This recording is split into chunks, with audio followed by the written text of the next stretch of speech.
Donc, pour vous, j'imagine que c'est aucunement légitime que l'Assemblée nationale, ce soit elle, par le biais de ses représentants élus, qui détermine les paramètres en fonction desquels l'État et les religions seront organisés, les rapports entre l'État et les religions. Ça ne revient pas à l'Assemblée nationale de déterminer cela. On devrait laisser ça aux tribunaux, si je suis votre raisonnement. Absolument pas ça qu'on dit, Monsieur le Ministre. On pense que, et tout le monde sait ici, que c'est l'Assemblée nationale qui écrit les lois, et j'espère qu'elle va continuer à les écrire. Maintenant, elle n'est pas obligée d'écrire des lois qui sont contraires aux chartes québécoises des droits et libertés, et on ne pense pas qu'elle devrait se soustraire à cette obligation-là dans le cadre de la laïcité, surtout que la laïcité, comme vous l'avez défini, permet plus d'égalité et plus de liberté de conscience. Donc, normalement, une laïcité bien définie passerait aisément le test des tribunaux.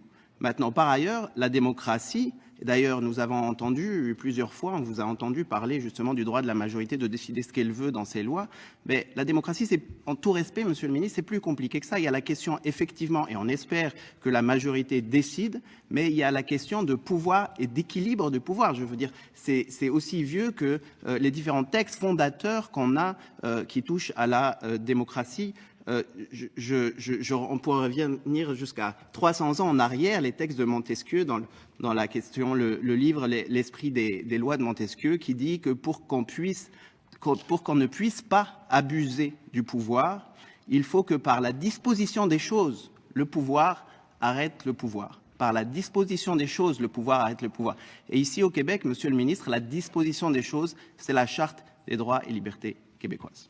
OK. Moi, je trouve ça particulier quand je reçois des commentaires sur l'état de la démocratie, alors que, notamment les tribunaux canadiens, la Cour suprême du Canada a reconnu ce droit-là à la nation québécoise. J'aimerais ça vous entendre là-dessus. Encore une fois, on comprend pas. On pense que c'est une vision très très restreinte de la démocratie dont vous parlez. Je veux dire, je prendrai l'exemple international en Iran. Au lendemain de la révolution iranienne, il y a eu un référendum qui a imposé des lois islamiques hyper rigoristes et qui a été gagné démocratiquement. Est-ce qu'on pense sérieusement que sous prétexte que la majorité a décidé que les femmes étaient obligées de porter un foulard ou qu'une femme ne pouvait pas marcher à côté d'un homme, est-ce que c'est légitime aujourd'hui pour les décideurs iraniens d'appliquer ce genre de loi? On pense qu'il y a des principes très importants à défendre. Et aujourd'hui, je vous dis, on a un Premier ministre en Alberta qui est arrivé, qui n'apprécie pas le droit à l'avortement, par exemple. Est-ce que demain, s'il y a une majorité, vous allez nous dire, vous savez, le droit à l'avortement, on a le droit, nous, en tant que nation distincte, etc. Nous, on pense qu'effectivement, on est une nation distincte et on a été les premiers à adopter une charte de droits et libertés avant le fédéral. On a été la première législation en 1977, avant toutes les autres législations en Amérique du Nord, à interdire la discrimination sur les questions d'homosexualité et de choix d'orientation sexuelle. On est très étonné de voir aujourd'hui qu'on peut balayer ce genre de principes qui sont chers à notre nation, que nous avons construit nous-mêmes. C'est pas le fédéral qui nous l'a imposé, c'est même nous qui avons montré la voie en matière de respect de cet équilibre des pouvoirs. Et on pense que une laïcité bien comprise n'a pas à se soustraire. Si aujourd'hui vous parlez de droit à l'égalité et de liberté de conscience dans l'article 1, on pense qu'il est étonnant de votre part de vouloir à tout prix soustraire votre projet de loi du test des tribunaux, étant donné que si c'est effectivement vrai que vous défendez la liberté de conscience et le droit à l'égalité, il n'y aura absolument aucun problème. Mais je pense que l'exercice qu'on fait aujourd'hui avec le projet de loi 21, c'est un exercice qui est démocratique. Puis on a le devoir, dans la soutenance de nos arguments, de présenter des arguments qui sont rationnels et qui sont crédibles. De dire que le Québec est comparé à l'État iranien,